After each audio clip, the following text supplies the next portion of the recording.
महाराज राजकुमार शुभेश्वर सिंह स्मृति व्याख्यान में मखान का गुणगान। डॉक्टर पंडित शशिनाथ झा ने कहा, मखान मिथिला का धरोहर, इसको भी सहेजने की जरूरत। डॉक्टर विद्यानाथ झा बोले, कहावत में है, मखाना स्वर्ग में भी नहीं मिलता, लेकिन मिथिला में मखाना का प्रकृति का आशीर्वाद। दरभंगा MLSM कॉलेज के पूर्व प्रधानाचार्य डॉक्टर विद्यानाथ झा ने कहा कि मिथिला में मखान प्रकृति का आशीर्वाद है, जरूरत है इसे सहेजकर इसके व्यापकता को सरलता पूर्वक वैश्विक आकार देने की। उन्होंने मिथिला में मखाने की उपयोगिता को बताते हुए शमशान घाट में डोम राजा के द्वारा अंतिम संस्कार से पहले मखाने की विधि पर बनी कहावत का उल्लेख किया। जब डोम राजा कहते हैं कि मखाना स्वर्ग में भी नहीं मिलता, इसलिए हम अंतिम संस्कार से पहले मिथिला के मखाने का प्रयोग करते हैं। आज मखान मिथिला की परंपरा से लेकर व्यापार तक पैर पसारे हुए हैं। मखान एक महत्वपूर्ण खाद्यावशि विषय पर महाराज राजकुमार शुभेश्वर सिंह स्मृति व्याख्यान देते हुए व्याख्यानदाता के रूप में डॉक्टर विद्यानाथ झा ने कहा कि मखान के पौष्टिकता ने कोरोना में लोगों की इम्यूनिटी को बरकरार रखा, जिसके चलते अब लोग मखाना को अहमियत देने लगे हैं। आज समूचे देश में मखान की गुर्री को लोग लेकर जाते हैं और मखाने को तैयार करते हैं।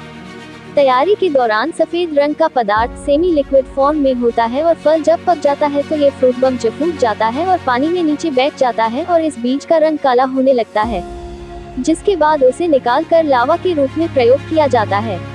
बृहस्पतिवार को लक्ष्मीश्वर विलास पैलेस कामेश्वर सिंह दरभंगा संस्कृत विश्वविद्यालय के दरबार हॉल में आयोजित समारोह को संबोधित करते हुए मखाना शोध संस्थान के निदेशक डॉक्टर इंदु शेखर सिंह ने कहा कि बहुत जल्द मखाना आम लोगों तक छोटे छोटे पैकेट में स्नैक्स के रूप में उपलब्ध होगा।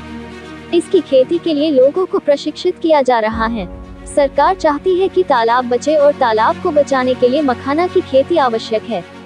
कार्यक्रम की अध्यक्षता कर रहे कामेश्वर सिंह दरभंगा संस्कृत विश्वविद्यालय के कुलपति डॉक्टर शशिनाथ झा ने कहा कि मखान जो एक झिल्ली में हरे रंग का फल है, जिसको पुराणों में बुरुक कहा गया है और आधुनिक विज्ञान में गोरगो नट कहते हैं।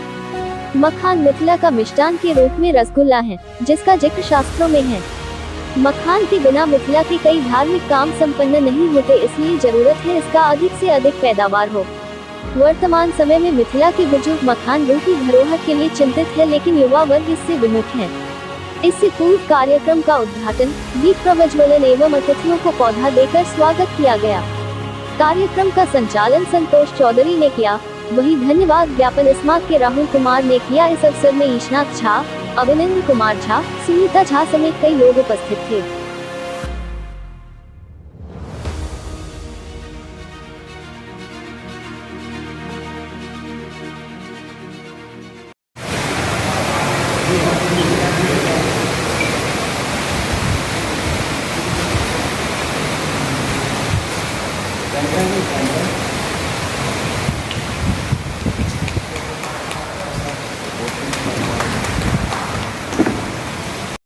करने जो उसकी क्षमता है, जैसे इसका शक्कर का डॉक्टर में क्या है, आपका सोयाबीन खाद्य भी है और औषधि भी है।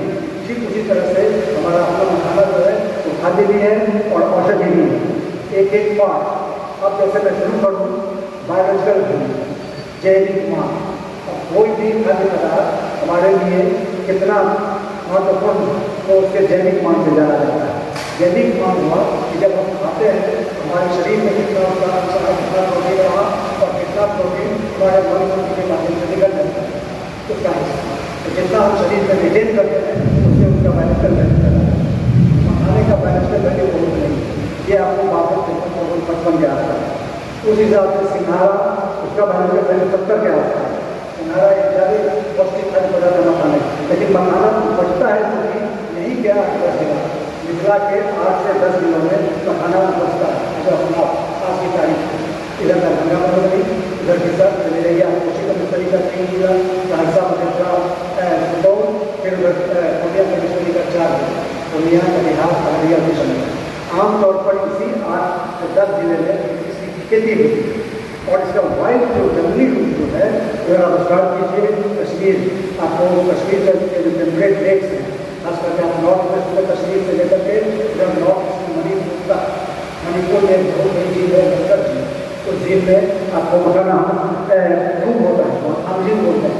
और मैं ये बताऊँ यहाँ तक हमारी इतनी की चीज़ है कि हम लोग अपने यहाँ इसका केवल लाभ बचपन में हम लोग करते थे। आपकी जो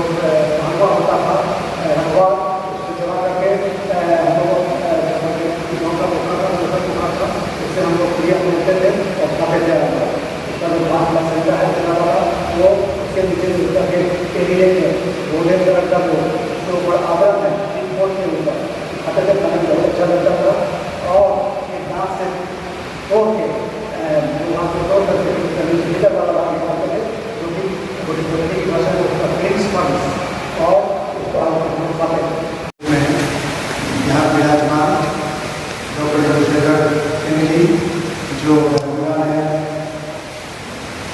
मकाना शुरू केंद्र जो के अंतर्गत है उसके प्रमुख। यह हमारा सौभाग्य है कि आज इस लेक्चर सीरीज के तीसरे क्रम में मैं यहाँ उपस्थित हूँ। मैं इसके लिए बहुत बहुत धन्यवाद।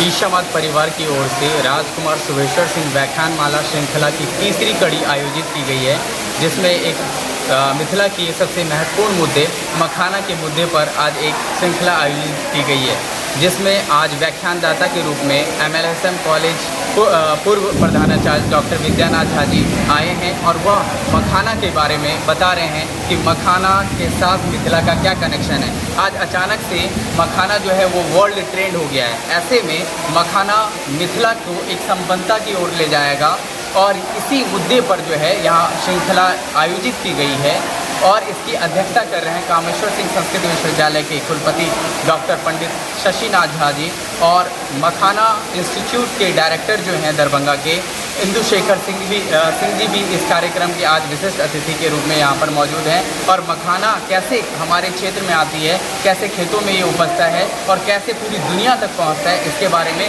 विशेष रूप से बताया जाता है। क्योंकि आज मिथिला जो है सिर्फ सीता के लिए नहीं जानी जाती है, आज मिथिला मखाना के लिए भी जानी जाती है। और यह मिथिला कैसे बदलेगा, कैसे यहाँ इंडस्ट्री लगेगी, यह एक बहुत बड़ा मुद्दा है। और उसी मुद्दे के साथ आज ईशा मत परिवार यह व्याख्यान माला आयोजित कर रही है। कहाँ पर कर रहे हैं? यह लक्ष्मेश्वर विलास पैलेस में आयोजित हो रहा है, जहाँ महाराजा रामेश्वर सिंह से लेकर कामेश्वर सिंह जी ने एक सपना देखा था ऐसे मिथिला का जो मिथिला इंडस्ट्रियलाइज हो। वह मिथिला में आज उद्योग धंधे की कमी हो गई है और लोग यहाँ से पलायन कर रहे हैं। ऐसे लक्ष्मेश्वर विलास पैलेस में इस चीज़ की नींव रखी है कि लोग इस महत्वपूर्ण मुद्दे को समझें और मखाना जाकर वो कैसे ट्रेनिंग ले सकते हैं और मखाना को कैसे वो इंटरनेशनल ट्रेंड तक लेके जा सकते हैं, अपनी रोजगार का साधन बना सकते हैं।